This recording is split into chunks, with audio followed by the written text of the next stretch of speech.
ছাত্রও না, এদের কি জাহান্নাম থেকে বাঁচার দরকার নাই? এদের পথ কোনটা?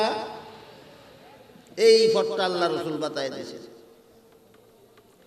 এবং এদের জন্য আল্লাহর রাসূল জাহান্নাম থেকে বাঁচার যেই পথটা বাতায় দিয়েছেন, সেই পথটা আপনাদেরকে চিনাইয়া দেওয়ার জন্যই বাংলাদেশের 25,000 কওমি মাদ্রাসার পক্ষ থেকে প্রতি বছরে 25,000 ইসলামী সম্মেলন করা হয়। যারা আলিমও না, মাদ্রাসার ছাত্রও না, শুধু এদেরকে জাহান্নাম থেকে বাঁচার পথ দেখাবার জন্য। আপনারা এখানে যারা বসা আছেন, বেশিরভাগই আলেমও না, আলিমের ছাত্রও না, বেশিরভাগই আলিমও না, আলিমের ছাত্রও না। শুধু আপনাদেরকে জাহান্নাম থেকে বাঁচার যেই পথ রাসূল দেখাইছেন, সেই পথটা আপনাদেরকে দেখাবার জন্য সবগুলি কওমি মাদ্রাসার পক্ষ থেকে এই সম্মেলনগুলি করা হয়। আমার কথা বুঝে থাকলে বলেন, ফুটিজুরি মাদ্রাসার পক্ষ থেকে বৎসরে এই যে ইসলামী সম্মেলনটা করা হয়, একেবারে খামখা খামখেয়ালি না, অত্যন্ত গুরুত্বপূর্ণ উদ্দেশ্যে, বিশাল উদ্দেশ্য। কি উদ্দেশ্য? যারা মাদ্রাসায় পড়েও না, পড়ায়ও না, এদেরকে আল্লাহ রাসূল জাহান্নাম থেকে বাঁচার যেই পথটা দেখাইছেন, এই পথটা দেখাইয়া দেওয়ার দায়িত্ব আমাদের। এই জন্য আল্লাহ পাক রব্বুল আলামিন পবিত্র কোরআনে বলেন, ওয়ালিয়ুনজিরু কওমাহুম, যারা আলেম হয়েছে তাদের দায়িত্ব বর্ণনা করে আল্লাহ বলেন, জাতিকে যেন এরা সতর্ক করে। কোন ব্যাপারে?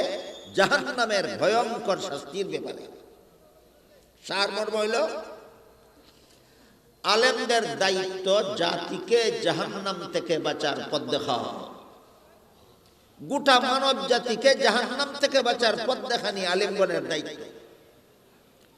কোন আলেম যদি মাদ্রাসায় লেখাপড়া করে আলেম হইয়া মনে মনে ভাবেন,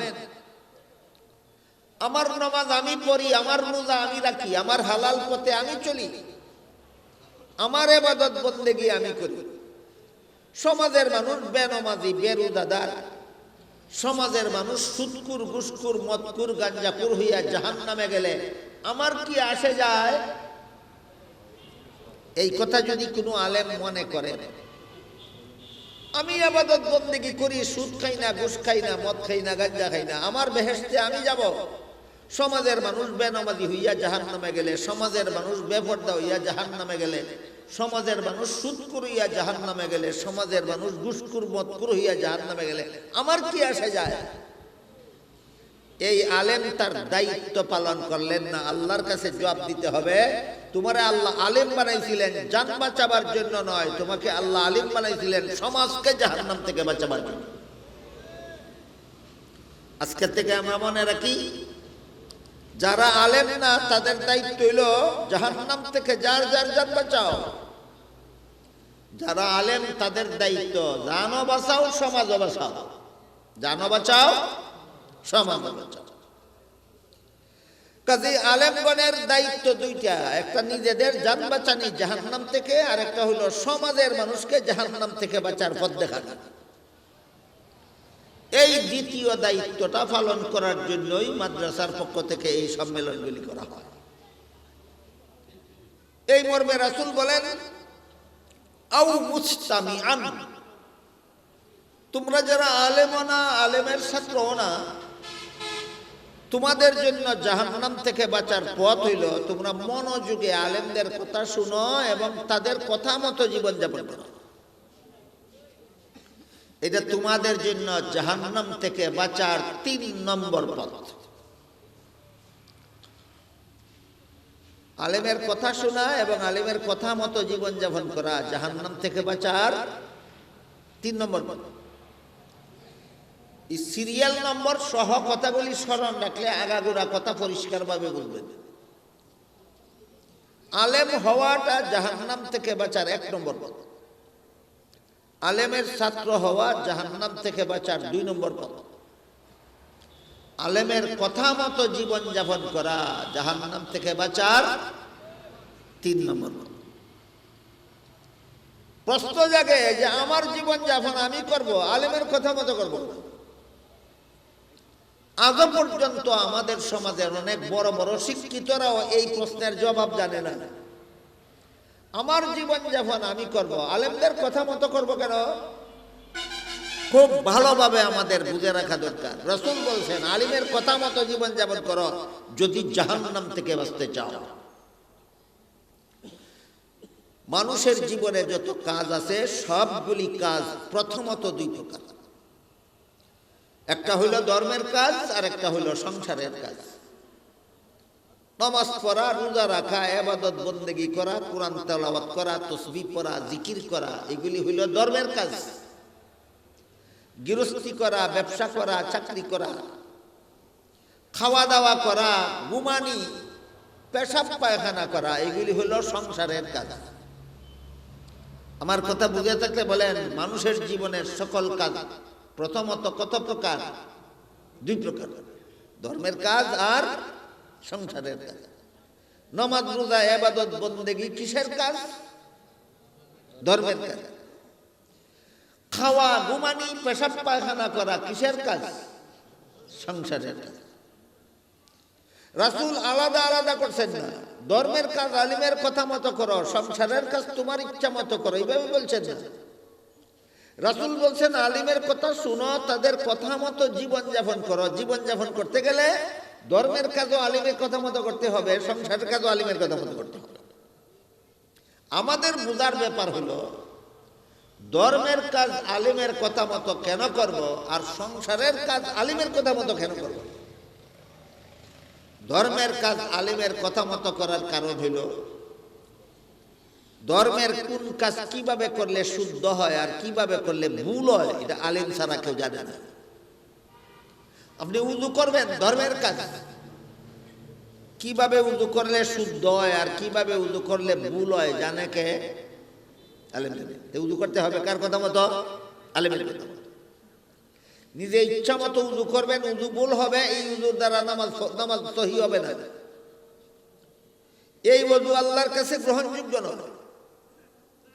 আপনি মন গড়া মতো নামাজ পড়বেন, নামাজ শুদ্ধ হবে না, এই নামাজ আল্লাহর কাছে গ্রহণযোগ্য হবে না। কাজেই আমরা জীবনে ধর্মের যত কাজ করব, এগুলি যদি শুদ্ধভাবে করতে হয়, শুদ্ধভাবে করলেই আল্লাহর কাছে গ্রহণযোগ্য হয়, কবুল হয়। আর ধর্মের কোন কাজ কিভাবে করলে গ্রহণযোগ্য হয়, শুদ্ধ হয়, সহি হয়, এটা যেহেতু আলেম ছাড়া কেউ জানে না, এই জন্য ধর্মের কাজ আলেমদের কথা মতো করতে হবে, যেন কাজগুলি আমার শুদ্ধ হয়, আল্লাহর কাছে কবুল হয়। কথা বুঝে থাকলে বলেন তো, কোরআন তেলাওয়াত সংসারের কাজ না ধর্মের কাজ? ধর্মের কাজ। আলিমের কথা মতো আমি কোরআন তেলাওয়াত করবো কেন? দেখি কি বুঝাইতে পারলাম আপনাদের। আলেমদের কথা মতো আমি কোরআন তেলাওয়াত করবো কেন? আমার ইচ্ছা মতো আমি কোরআন তেলাওয়াত করবো, এতে অসুবিধা কি? ভুল হইব। অসুবিধা কি হইব? ভুল হইব। কোরআন তেলাওয়াত ভুল করলে সওয়াব হওয়া দূরের কথা, আরো গুনাহ হইব। কোরআন তেলাওয়াত ভুল করলে সওয়াব হয় না গুনাহ হয়? গুনাহ হয়। করলেন সওয়াবের কাজ, হইল গুনাহ কেন? ভুল করছেন। ভুল কেন হইল? মন গড়া মতো করছেন, আলিমের কথা ছাড়া করছেন। কাজেই এইভাবে ধর্মের সমস্ত কাজ আমাদের আলেমদের কথা মতো করতে হবে, যেন কাজগুলি শুদ্ধ হয়, আল্লাহর কাছে গ্রহণযোগ্য হয়। এবার আমরা বোঝার চেষ্টা করি, সংসারের কাজ আলেমদের কথা মতো করবো কেন?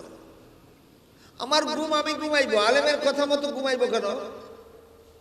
আমার যখন মনে চায় তখন ঘুম থেকে জাগবো, আলেমের কথা মতো ঘুম থেকে জাগবো কেন? ঠিক আছে, ভালো কথা, আপনি মন গড়া মতো আপনার ইচ্ছা মতো যখন মনে চায় তখন ঘুমাইলেন, এশার নামাজ না পড়েই ঘুমাইলেন। বাংলাদেশে কোনো মুসলমান এশার নামাজ না পড়ে ঘুমায়নি না, কম, শতকরা 80 জন। বাংলাদেশের শতকরা 80 জন মুসলমান এশার নামাজ না পড়েই ঘুমায়। আলেমের কথা মতো ঘুমাইল না মন গড়া মতো? সকাল 9টা পর্যন্ত ঘুমই থাকে, 9টার সময় ঘুম থেকে জাগে। আলিমের কথা মতো জাগলো না মন গড়া মতো জাগলো?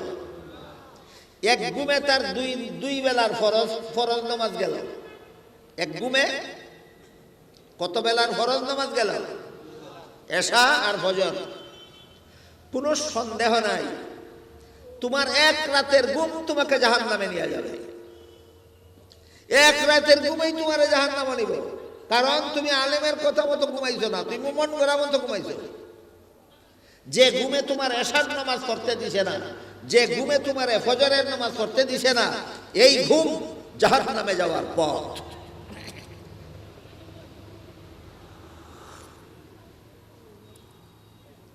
আপনারা যে এলাকার মানুষ, আমি এই এলাকার মানুষ, যে জেলাত আপনার বাড়ি, জেলাত আমার বাড়িও, অন্যখানে ওয়াজ করলে মাঝে মাঝে জিগায় আমার কথা তোমরা বুঝোনি। আপনারা তো এই কথা জিগানোর দরকার নেই মনে করি আমি। আপনারা কি আমার কথা বুঝেন? বুঝে থাকলে বলেন তো, বাংলাদেশে এমন মুসলমান পাওয়া যায় বলি যে মুসলমানরে এক রাইতের ঘুমে ওই জাহান্নামে নিয়ে যাইব? খুব কম। কেন এক রাইতের ঘুমে তারা জাহান্নামে নিবে কেন? মন গড়া মতো ঘুমাইছে, আলিমের কথা মতো ঘুমাইছে না। আপনাদের নবী মুহাম্মদুর রাসূলুল্লাহ সাল্লাল্লাহু আলাইহি ওয়াসাল্লাম এশার নামাজ পড়ার আগে ঘুমানি পছন্দ করতেন না। এশার তুমি যদি নামাজিও হও, নিয়মিত নামাজিও যদি হও, আর এশার নামাজ না পড়ে যদি ঘুমাও, আশঙ্কা আছে নামাজ কাজা হয়ে যাওয়ার। আপনারা কি মনে করেন? একজন পাক্কা নামাজি যদি এশার নামাজ না পড়ে ঘুমায়, নামাজটা কাজ হইবার আশঙ্কা আছে? ওই তোমার ঘুমে তোমার জাহান্নামে নেওয়ার ব্যবস্থা হইল। ঘুমের একটা উদাহরণ দিলাম। খাওয়া দাওয়া তো সংসারের কাজ, কিন্তু হাদিস শরীফে রাসূল করিম সাল্লাল্লাহু আলাইহি ওয়াসাল্লাম বলেন, যেই ব্যক্তি বাম হাতে খানা পিনা করে তার সাথে শয়তানে খানা পিনা করে। আপনার চা খাওয়ার মধ্যে শয়তান শরীক হইতো চাইনি কেউ? তাহলে তুমি নবীর উম্মত হইয়া থাকলে হায়া লজ্জা নাই বাওয়াতে চা খাও? এমন বেহায়া বেলাজা মুসলমান আসেনি বাংলাদেশে যে বাওয়াতে চা খায়? হের নবী কইছে তোর সাথে শয়তানে চা খায়।